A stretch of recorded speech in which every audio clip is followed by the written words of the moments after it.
What's up? It's Robert Fitton. I just came back from the St. Louis Record Show. As you can see here, the sign that leads the way there off of Kings Highway, as it were. If you're going to come to St. Louis, come to this record show that happens about once every 3 months, you should know it's at a place called the Czech Hall, but that's like a nickname. It's actually called the American Czech Educational Center, and Czech, of course, as in Czechoslovakian, not Czech like checking a box or writing a check. Don't be confused. But I got in there today. I was all ready to do some find some great records, and what I basically walked away with was a bunch of singles. So that's how you know when you're a true record collector, when you just grab a bunch of 45s. But I'm pretty pleased with what I got. I mean, I did walk away with a Journey to the Center of the Mind from the Amboy Dukes, which is the first time I think I've heard this in actual true mono.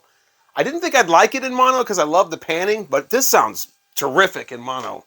I was wrong. That's a great song in mono and in stereo, Journey to the Center of the Mind. I got Bob Seger and The Last Herd, Heavy Music Part 1, and 2, some early stuff from these guys on the Cameo Parkway label. Got to get some industry sleeves for these. Jimi Hendrix Experience. These were all like $1 or $2. Some of these were 50 cents. Crosstown Traffic, the single for Crosstown Traffic with Gypsy Eyes on the B side, or maybe Gypsy Eyes is the A side. I think it's Crosstown Traffic though. It's an album artist, but it's always interesting for me to see Jimi Hendrix Experience 45s. I just don't think of him as a 45 guy. I've got Dolly Parton, Jolene. Now, I've had this song on album and probably 8-track, CD or whatever, but I never had it on a 45 before, so now I can officially do that thing where you're supposed to slow down the 45 and it's supposed to sound like a whole different eerie kind of song. I can officially do that, and I got to get a RCA sleeve for this, by the way. But this is what I hate, too. Does anybody else hate this?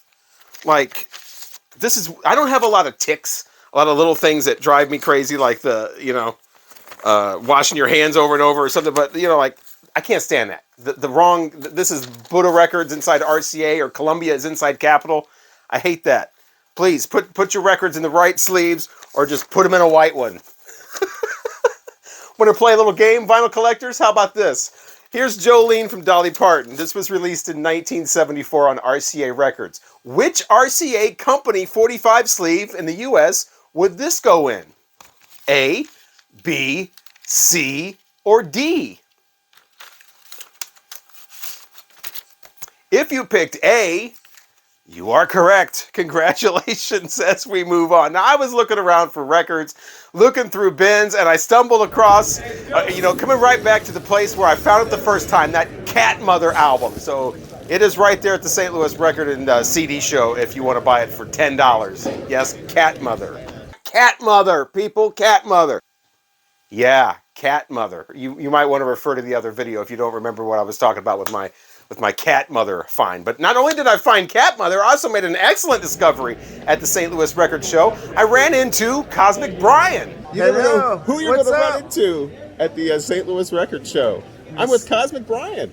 Hello, vinyl community in YouTube. I think you're the first person I've met that does the vinyl community videos. So that's awesome. Great to meet you. I mean, you too, man. Big time, Mr. Fiffin. Yes, we'll have to do a video together sometime. Yes, for sure. I'm gonna hold him to that video too, where we get together because it's on video. We said we're gonna do it, so now we have to do it. And since I ran to Cosmic Brian, I had to get some bubblegum stuff from Buddha Records, of course. This is the 1910 Fruit Gun Company and the Train. Train, hurry up, bring my baby back. Hallelujah! Look, it's coming on down the track. I used to have this as a little kid. I don't know what happened to it though, but nice to have the Train back in my collection. And Build Me Up Buttercup by the Foundations. I got a nice company sleeve for that. And this thing looks like it has never ever been played. I already had this, but it was kind of a beat-up copy, so nice to have a really, really clean, like, mint copy of that. And also Crazy Elephant with Gimme Good Lovin'. I don't have the album of this, and everybody that I've heard review it says, get the 45. So the 45 is fine. Bell Records, got to get a sleeve for that. Crazy Elephant, Gimme Good Lovin', another one of those, like the 1910 Fruit Gum Company, just a bunch of people just assembled together. And also got this cool thing. This is Cherry People. And their single, And Suddenly, and that's what the actual 45 looks like. Another one, Heritage 45, looks like it's never been played. And I remember seeing this album, this cover. I think I might have checked out the album or streamed it or somebody had it. I think I've heard it before. Wasn't too sure, but I thought, man, that really looks cool. And I get the 45, and yeah, it's not. It's like Sunshine Pop. This is like real sunshiny. This is like you just walked out of a movie theater. sunshine like right in the face. Like, yeah, it's too much. I don't like this at all, but I still like the cover art. But yeah, also got a bunch of funk and soul. I love the way that like funk and soul and like little 3.5, 4 minute things, disco. I love the way that those things sound on 45s. Oldies, some things just sound so good on 45, like Joe Tex. I gotcha. I love that label too for Dial Records. This was made big again in I think in the 90s with Reservoir Dogs or something. It was in one of those movies. I gotcha from Joe Tex. Love this one. Rip Off from Laura Lee. I was not familiar with this at all. Kind of a blind buy, I know Laura Lee is one of those girls you don't mess with. She's got a couple of songs I've got on compilation. She's always funky and in your face. And on this song called Rip Off, she is too. I'm not sure how high that got on the chart or if it even did. Got some James Brown guys here. Bobby Bird on Brownstone Records. Love that label too. I don't get to see that very often. That's Bobby Bird and Fred Wesley as well on James Brown's People label. Sometimes this is red and sometimes it's purple. Got the Isley Brothers and Pop That Thing. I love that song. Pop That Thing on T-Neck. That's where you'll find a lot of the Isley Brothers. Bit of a St. Louis connection with them. And definitely a St. Louis connection with Ike and Tina Turner and Tra-la-la-la-la-la-la. This is in mint condition too. You don't usually see Sue Records from Ike and Tina on mint. This is a little bit of a later single from them though. So that's probably why. Again, all of these are like, $1 or so. And Montauk. Montauk. All right. California Mo. Yipper. Morning. Morning. I know this silly dude. First job I ever had was picking up rocks in the field. For real? 25 cents on the Ooh. We usually didn't get that though. We just got like a warm soda out of the garage. My cousin was just reminiscing about that. No, they wouldn't even give us the quarters. They just give us a warm orange soda. Get it while you can. Wilbert Harrison, he went to Kansas City. Now he's got this song, Get It While You Can, on Hotline. I'd never seen that label before. And I thought with that black fist, that might be like a Black Power, a Black Panther thing. Might be something really cool like that. And, Wilbert Harrison getting all like militant. But really, it's just a song about food. And get it while it's hot, get it while you can. The Glades label, sometimes always putting out good stuff. This time, not so much. I love the title, Freak In and Freak Out by Timmy Thomas on the Glades label. But yeah, it's a little too horns and jazzy for me. Not exactly a lot of funk there. Like this one, though. This is Little Beaver. That's a guy, by the way, on Cat. We got a Beaver on Cat Records. Kind of a rarity, this one. And I love the other side, too. The B-side is called Funkadelic Sound.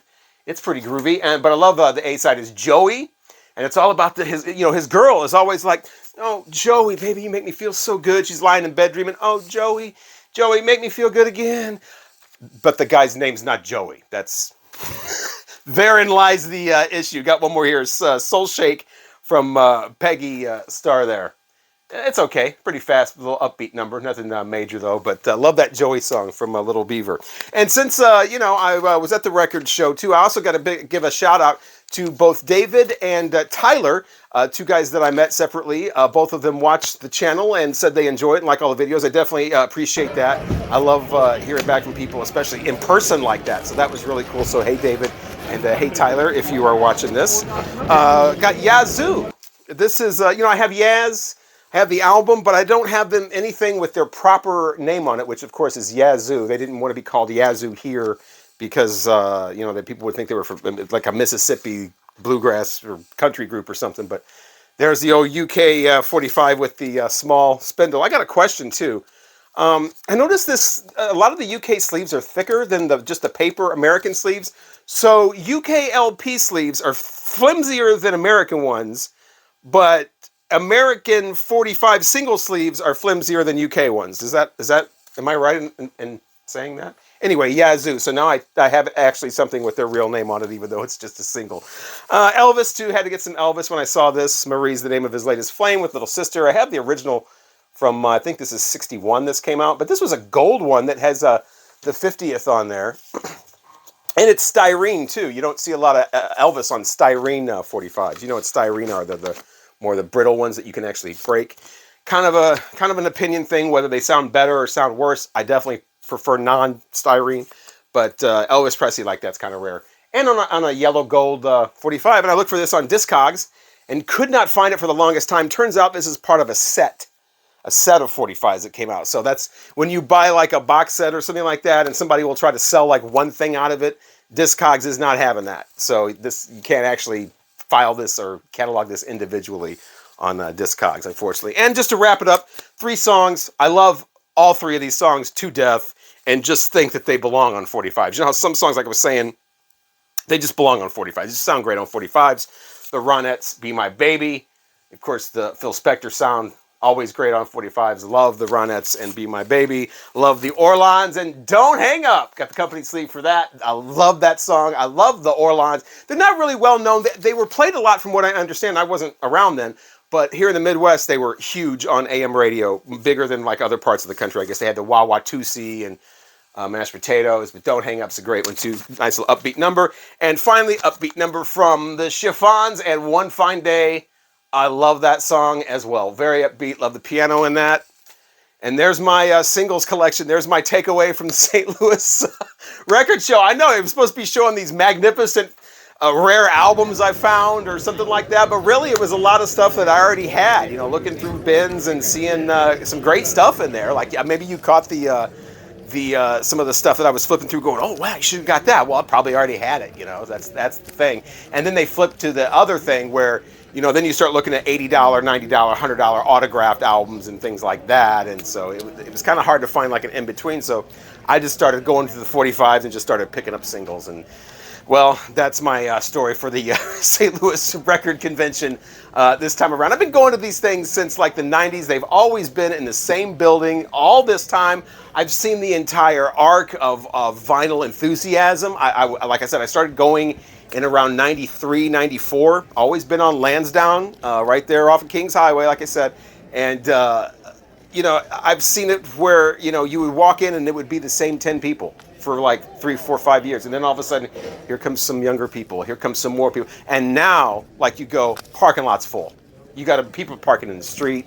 You know, so, I mean, I really got to see the whole arc of that in this same exact building. That is my trip to St. Louis Record Show. Again, Cosmic Brian, I want to do that video. Be looking forward to that. I'm Robert Fithen. Thank you so much for watching. Please like the video if you did. I know it didn't have a whole lot going on in it, but, you know, it's just a click on a thumb. Subscribe if you haven't done that yet if you want to see more videos. Thanks to everybody who has just subscribed. I know I got a lot of new subscribers. You can also check me out on Instagram. Robert Fithen Vinyl is the name there. And thanks again for watching.